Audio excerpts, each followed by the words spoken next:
إن الحمد لله نحمده ونستعينه ونستغفره ونعوذ بالله من شرور أنفسنا وسيئات أعمالنا من يهده الله فلا مضل له ومن يضلل فلا هادي له أشهد أن لا إله إلا الله وحده لا شريك له وأشهد أن محمدا عبده ورسوله أما بعد إخوتي في الله hadirin jamaah sekalian rahimani wa rahimakumullah, melanjutkan kajian kita Kitabul Jami' dari Bulughul Maram karya Hafidz Ibnu Hajar Al-Asqalani rahimahullah. Kita masih pada bab al-birr was-silah. Wa an Abdullah bin Amr bin al-As radhiyallahu anhu anna Rasulullah sallallahu alaihi wasallam qala min al-kaba'ir syatmu ar-rajul walidayhi qila wa hal yasubbu ar-rajul walidayhi qala na'am yasubbu aba ar-rajul fa yasubbu ar-rajulu abah wa yasubbu ummah fa yasubbu ummah muttafaqun alaih. Dari Abdullah bin Amr bin As radhiyallahu anhu bahwa Rasulullah bersabda, termasuk dari kabair, dosa-dosa besar, seorang anak yang mencela,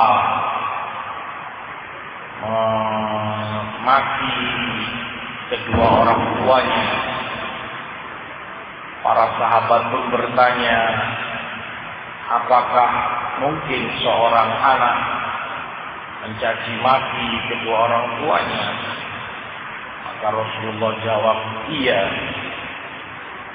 yaitu dengan dia mencela bapak seseorang, maka orang itu membalas mencela bapaknya, atau dia mencela ibu seseorang, maka orang itu membalas mencela ibunya. Hadis disepakati oleh Bukhari dan Muslim.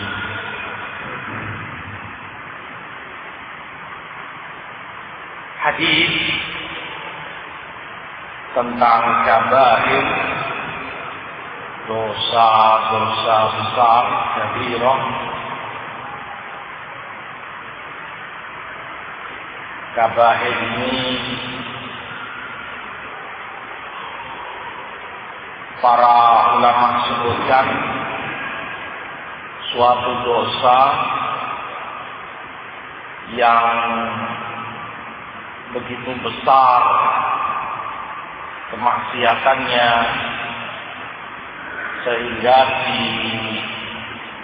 dihukum oleh Allah dengan hukuman langsung di dunia ini, dengan hukuman had atau hudud. Hukuman hudud yang ditentukan oleh Allah, semisal pencurian, potong tangan, zina, rajam, menuduh tanpa bukti kehormatan orang, cambuk, dan yang semisal itu. Dosa yang ada hukuman hududnya. Satu. Atau juga mereka sebutkan kabair adalah suatu dosa yang mendapat ancaman laknat dari Allah atau Rasulnya. La'anallah kada man fa'ala kada. Allah melaknat orang yang melakukan ini, melakukan itu. Rasulullah melaknat ini, itu. Maka dosa itu kabair, dosa besar. Atau lebih keras lagi, dosa itu dihukum atau diancam pelakunya dengan adab jahanam atau kemurkaan Allah bahkan kepada pelakunya, maka itu dosa besar, kemaksiatannya. Seperti pembunuhan, Allah sebutkan, wa man yaqtul mu'minan muta'ammidan fajazaa'uhu jahannam khalidan fiha wa ghadiballahu alaihi wa 'adda lahu 'adzaban alima. Yang membunuh mukmin dengan sengaja, alasannya adalah jahanam, kekal abadi dia di dalamnya, Allah murka kepadanya dan baginya azab yang pedih. Maka pembunuhan kabair, dosa besar. Atau termasuk pula ulama masukkan kepada kabair dosa yang Allah atau Rasul menyebutkan berlepas diri darinya atau dari pelakunya. Ketika Rasulullah berlepas diri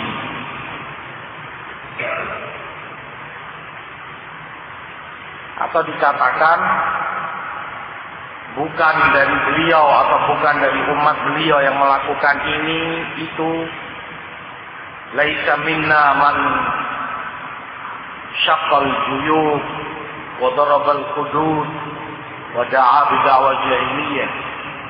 Seperti yang Rasulullah katakan, bukan dari kami, bukan golongan kami orang yang mengoyak-ngoyak pakaiannya, robek-robek, menampari pipinya ketika kematian keluarga atau orang yang dia cintai mati, dia histeris, dia robek-robek bajunya, dia tampari pipinya. Kabair, karena Rasulullah katakan laisa minna, bukan dari golongan kami. Dan yang semisal itu kabair. Ya, penting untuk dikenali dosa-dosa besar ini, penting untuk diketahui seorang muslim, tentunya untuk dia hindari dan dia jauhi. Pertama, karena dengan itu Allah janjikan ampunan, maghfirah bagi mereka, terhapus dosa-dosa mereka yang lain. Dalam An-Nisa Allah sebutkan, in tajtanibu kaba'ira ma tunhauna anhu nukaffir ankum sayyi'atikum.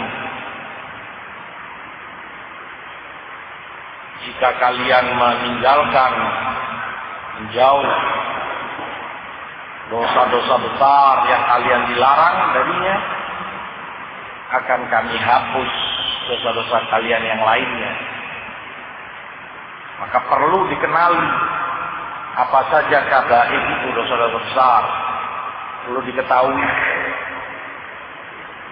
sehingga ditinggalkan dan seorang mukmin mendapat fadilah, keutamaan dengannya, terhapus kesalahan dan dosa dia yang lain. Yang kedua, bahwa amalan-amalan saleh yang dijanjikan menghapus dosa seorang hamba, antara amalan soleh yang satu dengan amalan soleh yang lain, menghapus dan menggugurkan kesalahan-kesalahan dia, dosa-dosa kecil yang tidak dia sengaja atau tanpa kesadarannya dia lalai. Itu tersyaratkan dengan meninggalkan dosa besar. Sebagaimana Rasulullah katakan, as-salawatul khams wal jum'atu ilal jum'ah wa ramadhan ila ramadhan mukaffirat lima bainahunna idza ijtunibatil kaba'ir. Salat 5 waktu antara satu dengan yang lain. Mukaffirat, menggugurkan dosa-dosanya. Kamu setelah salat subuh mungkin melakukan dosa ini itu dengan salat zuhur, antara subuh dengan zuhur gugur dosa-dosamu, terhapus. Zuhur dengan asar, asar dengan maghrib, maghrib dengan isya, isya dengan subuh terus. Ini tiap putaran 24 jam. Wal jum'ah ilal jum'ah, dalam putaran tiap pekan antara Jumat satu ke Jumat yang berikutnya, salat Jumat. Dengan Jumat berikutnya gugur dosa-dosa kamu sepekan sampai Jumat yang lalu. Putaran tiap tahun, bahkan Ramadan hingga Ramadan berikutnya menggugurkan dosa-dosa di antara itu. Tapi disyaratkan oleh Rasulullah, idza jtunibatil kaba'ir, jika dosa-dosa besar itu ditinggalkan, dijauhi. Maka penting untuk mendapat keutamaan itu, seorang mukmin mengenali dosa-dosa besar, mempelajarinya untuk dia tinggalkan. Oleh karena pentingnya, makanya kemudian para ulama Islam hingga membukukan sendiri karya mereka, mengkoleksi ayat hadis yang berbicara tentang kabair, yang menyebutkan dosa-dosa besar. Antara lain yang ma'ruf dan terkenal di tangan kaum muslimin, kitab Al-Kabair karya Imam Az-Zahabi, Syamsuddin Az-Zahabi rahimahullah. Beliau sebutkan ada sekian dosa-dosa besar, banyak. Yang terakhir di kitab beliau Zahabi, beliau masukkan dalam kabair, dosa besar adalah membenci, mencela, memusuhi para sahabat Rasulullah sallallahu alaihi wasallam. Karena mereka pengemban amanat risalah, jembatan kita kepada Rasulullah sallallahu alaihi wasallam, untuk mengetahui dari mana kita tahu sunnah, bahkan agama ini dari jalur mereka, tidak ada lain. Bahkan Quran pun kita terima dari jalan mereka. Maka membenci mereka, memusuhi, mencela mereka adalah dosa besar, kabair. Kemudian pula Al-Imam Muhammad bin Sulaiman Al-Jamini rahimahullah juga memiliki kitab kabair, dosa besar. Juga Ibnu Hajar Al-Haytami, beliau punya kabair, beliau kasih nama Zawajir, Az-Zawajir an Iqtirafil Kabair atau an Iqtirafil Kabair. Itu beberapa karya para ulama yang membukukan kabair agar mudah dipelajari, mudah dikenali, untuk kemudian bisa ditinggalkan dan mendapat fadilah yang telah dijanjikan. Kembali kepada hadis,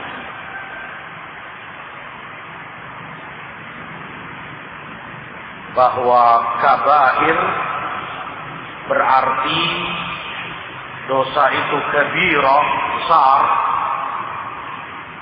dan sengaja disebutkan demikian menunjukkan betapa kecilnya perbuatan itu, betapa besarnya dosa pelakunya, tidak sama dengan dosa-dosa yang lain. Makanya kemudian dosa itu terbagi menjadi kabair dan shaghair. Dosa-dosa besar dan shaghair, dosa-dosa kecil. Dibagi demikian karena memang ancaman pada keduanya berbeda. Yang ada di dalam nusus, celaan atau yang diancam kepada pelakunya berbeda. Maka tidak mungkin disamakan. Tingkatan kemaksiatan itu berbeda. Maka dari keadilan Islam dipisahkan. Makanya kata penyair yang sering disebutkan ulama, hananaika inna ba'd syarri ahwanu min ba'd. Tenanglah kamu, tenangkan dirimu bahwa sebagian kejelekan itu lebih ringan dibanding kejelekan yang lain, walaupun kedua-duanya jelek. Tidak mungkin bisa disamaratakan semua kejelekan sederajat. Enggak, dia bertingkat-tingkat. Sehingga bukan berarti dengan ini untuk meremehkan shaghair, untuk meremehkan dosa kecil yang tidak termasuk kabair, Allah ringan kecil ini. Bukan. Semua kemaksiatan jelek dan kewajiban seorang muslim menjauhinya. Tetapi min bab tadi, keadilan tidak sama. Yang tadi misalnya kabair, laknat Allah, jahannam, atau hukum hudud, ditegakkan padanya, dipenggal, dipotong, dirajam, atau Rasul berlepas diri dari orangnya, bukan dari golongan kami. Sementara dosa kecil tidak setajam itu ancamannya. Misalnya yang termasuk shaghair, membuang kotoran di masjid, duda atau ingus, shaghair, dosa kecil. Karena tempat yang seharusnya dijaga kesuciannya, tempat yang seharusnya dijaga untuk ibadah kaum muslimin, sholat, menghadap Allah, dia kotori. Apa yang diancam kepada pelakunya? Rasulullah cukupkan kafaratuha imatatuha. Kafarohnya cukup dia membersihkannya. Kamu buang ingus kamu misalnya di lantai masjid, kamu bersihkan pakai tisu atau pakai kain apa, kamu bersihkan. Selesai, terhapus dosamu. Itu kan ringan. Dibanding ini tadi, laknat Allah. Masa disamakan? Derajat yang sama sekali berbeda tingkatannya. Minal kabair, termasuk dosa besar dari hadis Abdullah bin Amr, ketika seseorang mencela bapak atau ibunya, para sahabat pun keheranan dan bertanya kepada Rasul SAW, apa mungkin seorang anak mencaci maki kedua orang tuanya? Beliau jawab, mungkin. Nah, yaitu ketika dia mencaci maki bapak orang, itu marah, membalas mencaci maki bapaknya. Atau dia mencaci maki ibu orang, orang itu marah, membalas mencaci maki ibunya. sehingga dia menjadi penyebab bapak dan ibunya dicaci maki. Karena dia sebagai penyebab disamakan atau dihukumi seperti orang yang bertindak langsung. Seakan dia yang mencaci maki ibu dan bapaknya sendiri, karena dia sebagai penyebab. Yang seharusnya dia menjaga kehormatan orang tuanya, menjaga kemuliaan mereka, ini malah dia mengakibatkan jadi bulan-bulanan caci makian dan celaan orang. Dia mutasabbib, dia sebagai penyebab, maka dia dihukumi sebagai mubashir. Rasulullah katakan anak mencela orang tuanya, padahal dia tidak secara langsung mencela, tetapi dihukumi seperti orang yang secara langsung ketika dia dengan sengaja menyebabkan orang tuanya dicela oleh orang lain. Makanya hadis ini kata Imam Ibnu Battal rahimahullah sebagai salah satu dari dalil untuk kaidah syar'i yang begitu penting dan begitu bermanfaat, yaitu saddud dzara'i' atau saddud dzari'ah, menutup segala jalan yang menuju kepada kejelekan. Syariat mengajarkan dalam kaidah ini segala sesuatu yang mengantarkan kamu kepada suatu kejelekan, maksiat, maka sesuatu itu harus ditutup dari awal, dibuntu, dilarang agar kamu selamat tidak terseret ke sana. Karena ini jembatan mengarah ke sana. Saddud dzari'ah, kaidah penting dalam syariat ini. Makanya kata Imam Ibnu Battal, sesuatu perbuatan yang mengakibatkan orang terjatuh dalam perbuatan haram, maka perbuatan itu menjadi haram hukumnya. Dalam penerapan kaidah ini saddud dzari'ah, kalau perbuatan dia mengakibatkan dia terjatuh, terkena dosa dan perbuatan haram, maka perbuatan dia ini haram, hukumnya haram pula. Walaupun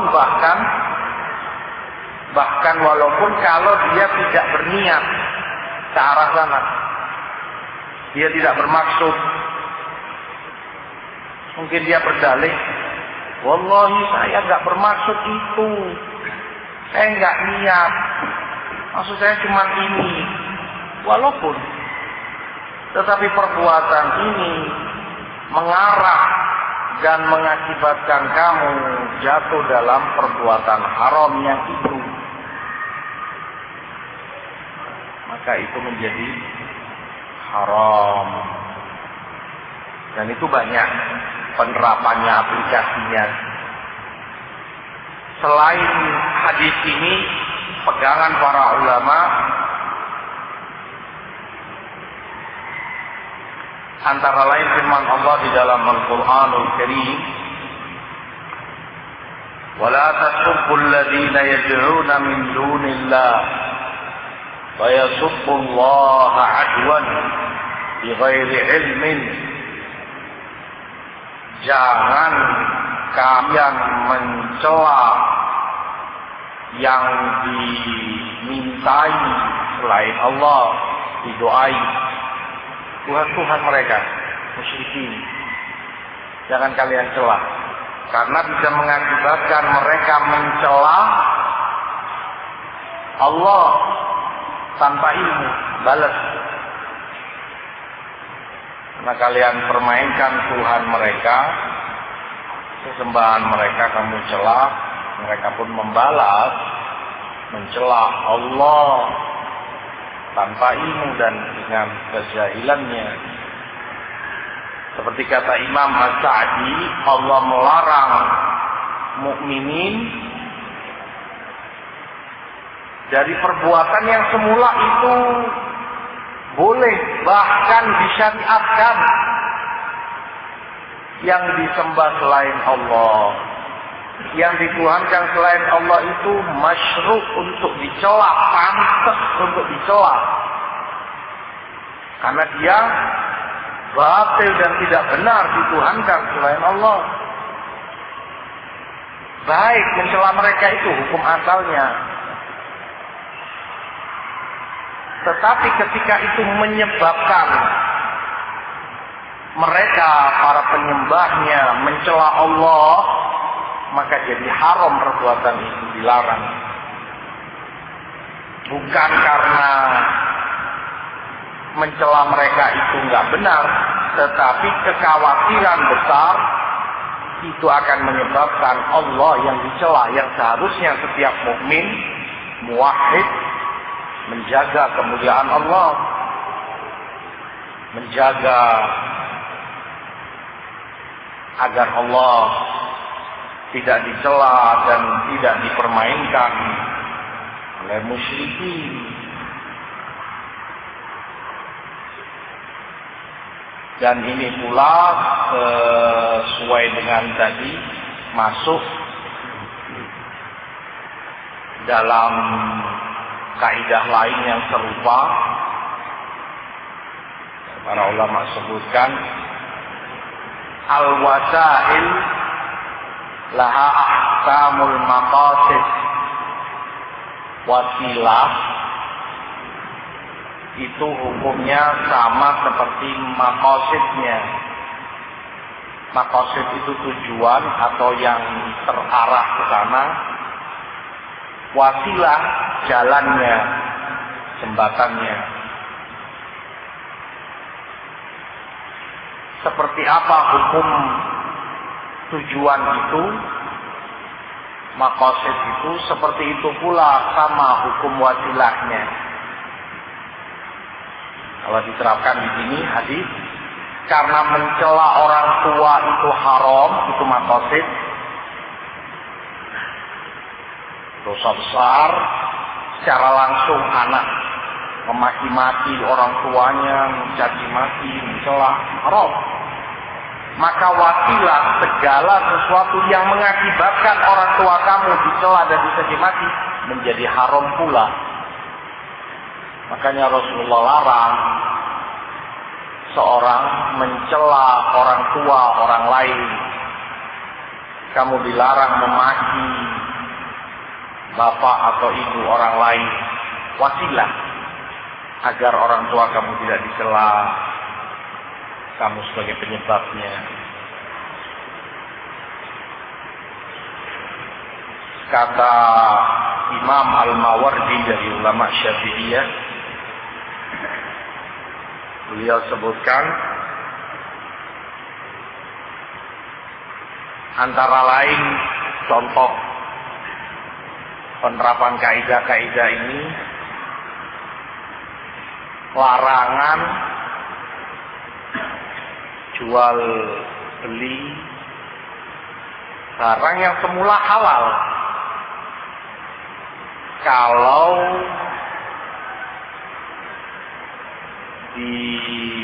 dipastikan atau dugaan besar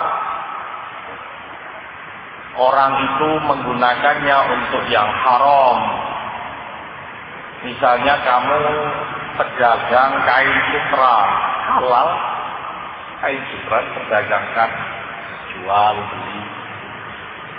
Tetapi jika konsumen kamu ini kamu tahu akan dia gunakan kain sutra ini, laki misalnya, dan kain sutra bagi lelaki haram untuk dipakai. Agar perbuatan kamu, akad jual beli kamu tidak menjadi wasilah orang ini melakukan yang haram, maka jual beli itu juga menjadi haram. Kalau diketahui orangnya akan menggunakan sutra ini.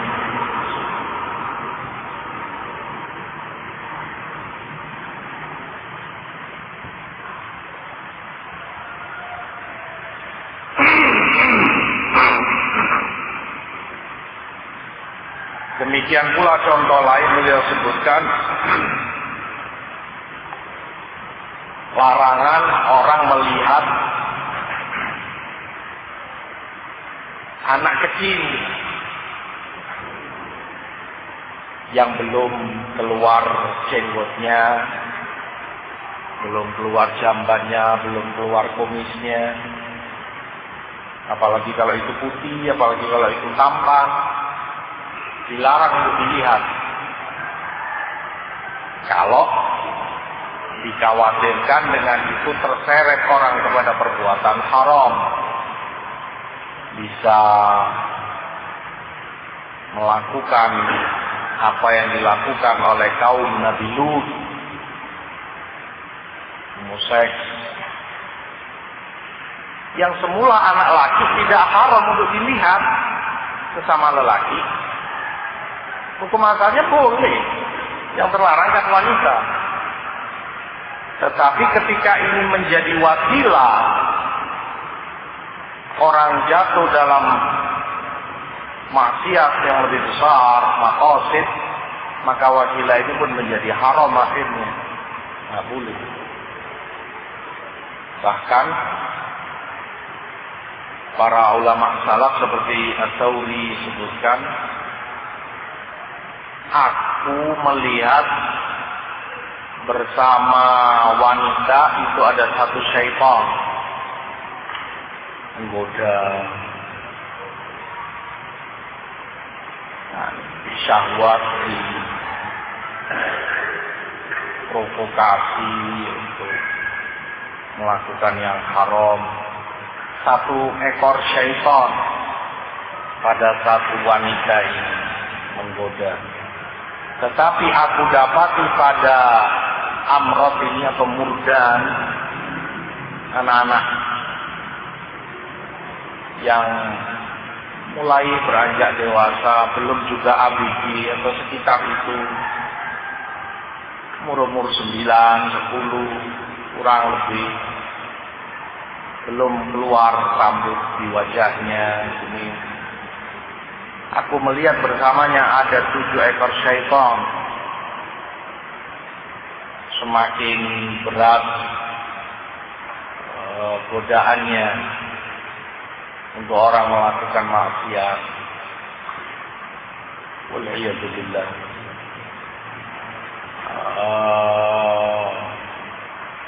Sebagian orang, sebagian kelompok, karena menghindarkan dirinya dari yang haram, dari wanita,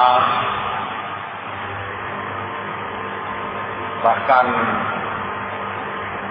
dari mereka ada yang tidak mau nikah sama sekali dengan tujuan untuk alasan mereka lebih konsen dalam ibadah, tidak tersibukkan dengan dunia, dengan tidak terlalaikan dari akhirat. Mereka nggak mau nikah, nggak mau dekat dengan wanita. Yang digantikan oleh syaitan kepadanya murdan ini, anak belia ini, sehingga tokoh-tokohnya kamu dapati lebih cenderung senang dan asik kepada anak-anak belia yang semacam ini, dipangku, diciumi, dipegangi dan seterusnya. Pelampiasan. Orang punya syahwat, sementara dia bendung syahwatnya itu dari yang Allah halalkan, nikah. Syaitan akan menjerumuskan dia kepada yang lebih besar. Al-muhim, ini termasuk sadud dzari'ah. Demikian pula jual beli anggur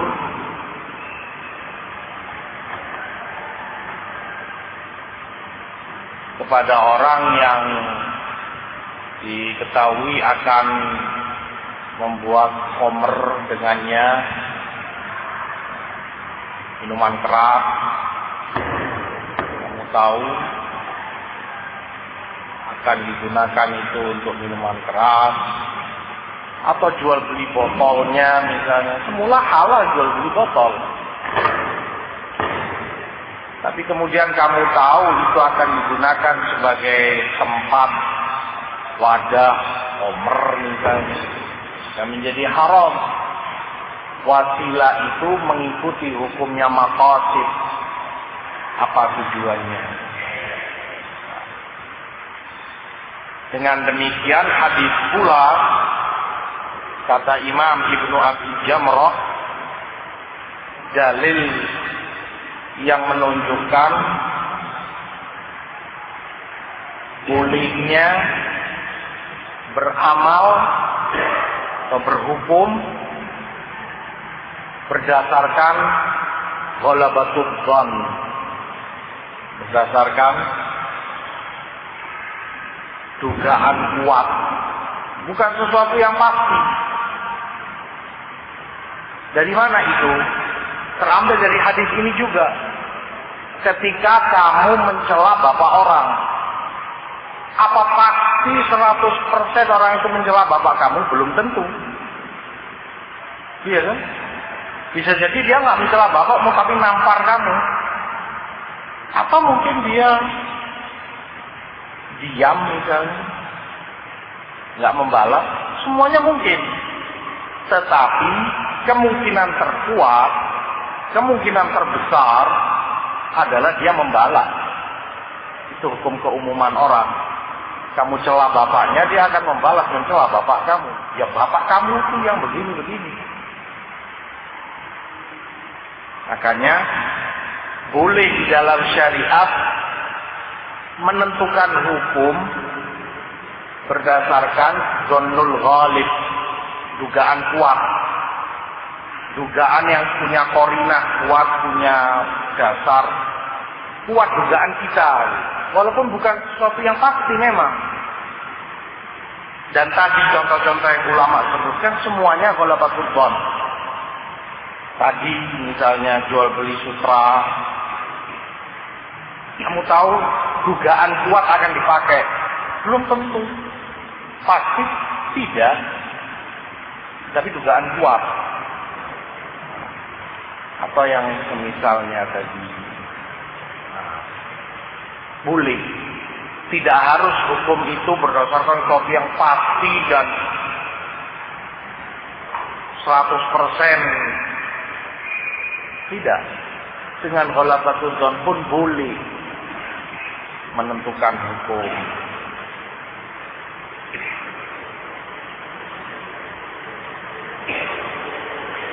Hadis pula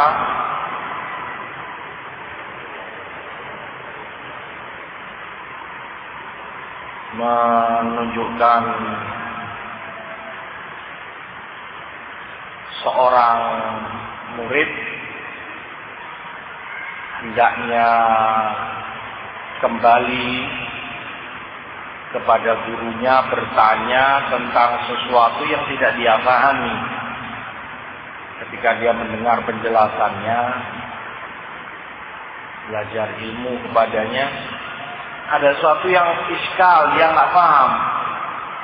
Ya jangan kamu diam, tanyakan, ini maksudnya apa? Tadi disampaikan begini, saya kurang mengerti.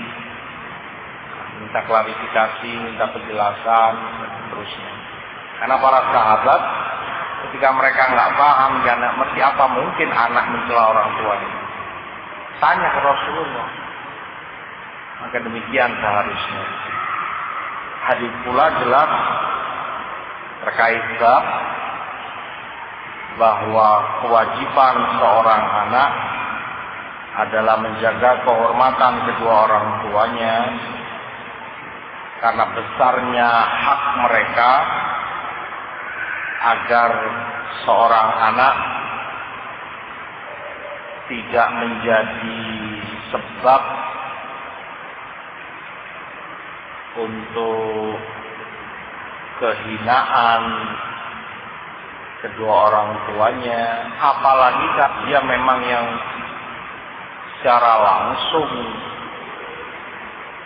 melakukan celaan dan caci makian ini kepada orang tuanya.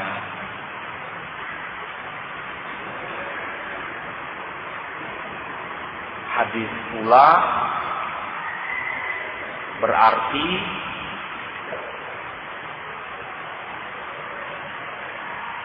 orang tua lebih haknya dari sang anak yang menjadi keturunannya, walaupun si anak ini memiliki sekian kelebihan, sekian sifat keistimewaan yang tidak dimiliki oleh orang tuanya, tapi tetap syariat menentukan orang tuanya lebih afdal karena mereka sebagai penyebab si anak ini ada, sebagai penyebab anak ini kemudian terlahirkan di dunia, tentunya setelah Allah yang menentukan segalanya, tapi dia sebagai sebab. Makanya menjadi albir, kebaikan bagi seorang anak kepada orang tuanya untuk dia tidak berkata sesuatu atau melakukan sesuatu yang mengakibatkan kehinaan bagi orang tuanya. Birrul walidain, bahkan kalaupun itu tidak secara langsung tadi, dengan kamu tidak mencela orang tua orang lain, bapak ibunya, secara tidak langsung kamu berarti telah menjaga kehormatan kedua orang tuamu pula, dan itu yang wajib. Bakti dan kebaikan seorang anak kepada kedua orang tuanya. Kemudian Imam Hafidz Ibnu Hajar rahimahullah menyebutkan pada riwayat yang berikutnya, wa an Abi Ayyub radhiyallahu anhu anna Rasulullah sallallahu alaihi wasallam qala la yahillu lil muslimin an yahjura akhahu fawqa thalathi layal yaltaqiyani fayu'ridu hada wa yu'ridu hada wa khairuhuma alladhi yabda'u bis-salam muttafaqun alaih.